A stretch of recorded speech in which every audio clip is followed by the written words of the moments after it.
everyone, welcome back to my channel. If you're new, my name is Megan. Thanks so much for watching. And today I'm going to talk to you about the baby items that you should avoid and not waste your money on. Before I get into everything, make sure you are subscribed and hit the bell so you don't miss any uploads, and also go follow me over on my Instagram. So the first thing that I think that all parents should avoid are car seat accessories. I'm talking about the little covers that go over the straps that are really cute and puffy and really soft looking. They also make padding that goes into the seat that's extra that doesn't come with the car seat. Or I've actually seen complete covers that go over the seat itself to make it pink or blue or camo or whatever you want to color it. All of these things you should not ever put in your car seat. If it does not come with your car seat, it should not go on the car seat. A good resource to look at is the Car Seats for the Littles Facebook page. They also have a website that I will link down below. They have certified car seat technicians that can answer any question that you might have. You can make a post in the Facebook group and they will give you feedback right on that post. You can also message them, you can send them an email. There's a ton of ways to get into contact with them, but if you ever have any questions about how your car seat is installed, things that you are thinking about putting on your car seat, or special needs that you might have if you have a special needs child, they can answer all of the questions. I would highly recommend you check out their Facebook group and their website. But seriously guys, if you see something at Target that looks really cute and it's, you know, an extra pad to go in the car seat, don't do it. Don't waste your money. Don't put your child at risk. It can alter the way that the car seat functions. And anything that does not come with your car seat should not go in your car seat.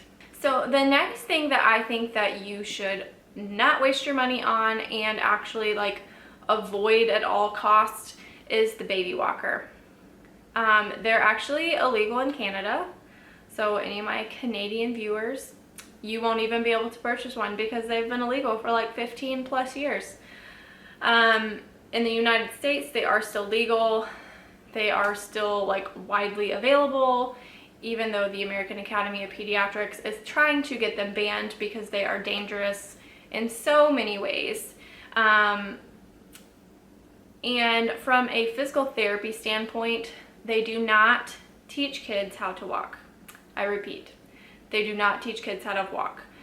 They do not need one to learn how to walk. If anything, they teach bad habits, and if a kid is already at a higher risk of developmental delays, specifically when it comes to gross motor delays, the baby walker will make those delays more apparent. They will enable the kid to not use their core when they probably already have a weakened core, and it's going to cause other problems. So please don't waste your money on the baby walker. From the parent standpoint, I completely understand you need to have a safe place to put your kid to cook dinner or wash dishes for 10 minutes or go to the bathroom. That's completely fine. It would be more to the child's benefit for you to put them down on the floor in a safe place, like we call it baby jail at my house. It's just a little play yard that we have. Put them in a pack and play. The other option, which I am more okay with than a baby walker, is a stationary like exerciser. I recommend the Skip Hop activity table. I don't even know exactly what it's called, but I'll link it down below and I'll put a picture on the screen. It is a stationary activity table they can sit down in. They can spin and like look different directions, but it actually is stationary, and eventually it can turn into a toddler or child-sized table, which is why I recommend that brand specifically. Something like that is more acceptable to me than a baby walker. A baby walker just gives you, it just sets you up for problems. Like, just don't do it, okay? So the next thing I think you shouldn't waste your money on is a jumper. It's similar to the baby walker for me. It puts kids into a position where they can utilize and strengthen patterns that are not functional in everyday life. And while it may be fun for them, while they might enjoy it, really just don't do it, okay? Just don't do it. The jumper is not as unsafe as a baby walker is. However, like I said, it puts them in a position where they don't have to use their core muscles as much, and they can use that patterning of like pushing through their toes and not really supporting their body weight. So realistically, if you get the stationary like activity table or baby jail or a pack and play, I would much prefer those other three options than the baby walker or the jumper.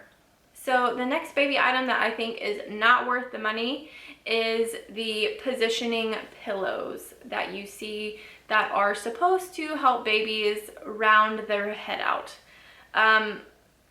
Honestly, it is not worth the money. The better option is going to be lots and lots of tummy times. If you have concerns about head shape, you realistically should be talking to your pediatrician and getting a referral to physical therapy or a head shape clinic to have their head further assessed, and also make sure that they don't have something called torticollis, which is a tightening of their neck, which can cause the baby to hold their head in a certain position and favor a certain position, which will make their head flat on one side of the back of their head and more rounded on the diagonal of the forehead.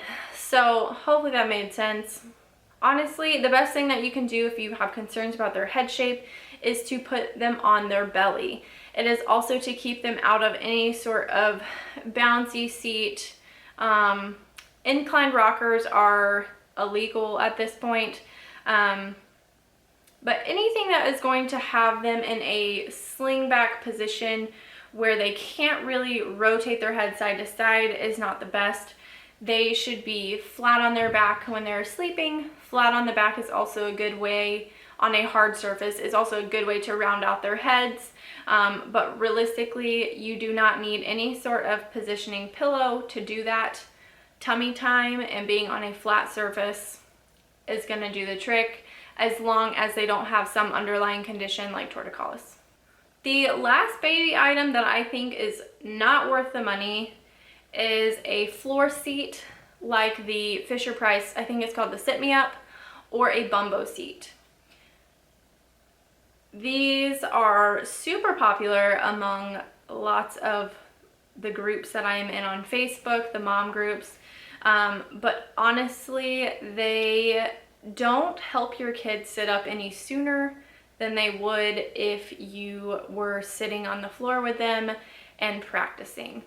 If anything, they put your child in a worse postural position. They put kids in what is called a posterior pelvic tilt. I'll try to insert a picture of what I'm talking about. But the positioning that these seats put your pelvis in causes a rounded spine, and it just does not make for the best posture. It also sits kids up before they are physically ready to be sitting up. So honestly, don't waste your money on the floor seats or the Bumbos. Lots of people feed their kid in a Bumbo seat with a tray. I don't recommend that either, because again, it does not put them in a very good position to be sitting, and just in general, it just does not put them in a good position. The positioning that you want is a nice anterior pelvic tilt with a straight spine, not a posterior pelvic tilt with a rounded spine, which is what those chairs do. So that is going to be it for this video, guys. Hopefully all that stuff made sense, and if you have any questions, please leave them down in the comments below. Again, please make sure you are subscribed and hit the bell so you don't miss any uploads, and follow me over on my Instagram, and give this video a thumbs up if you liked it. That really helps out my channel.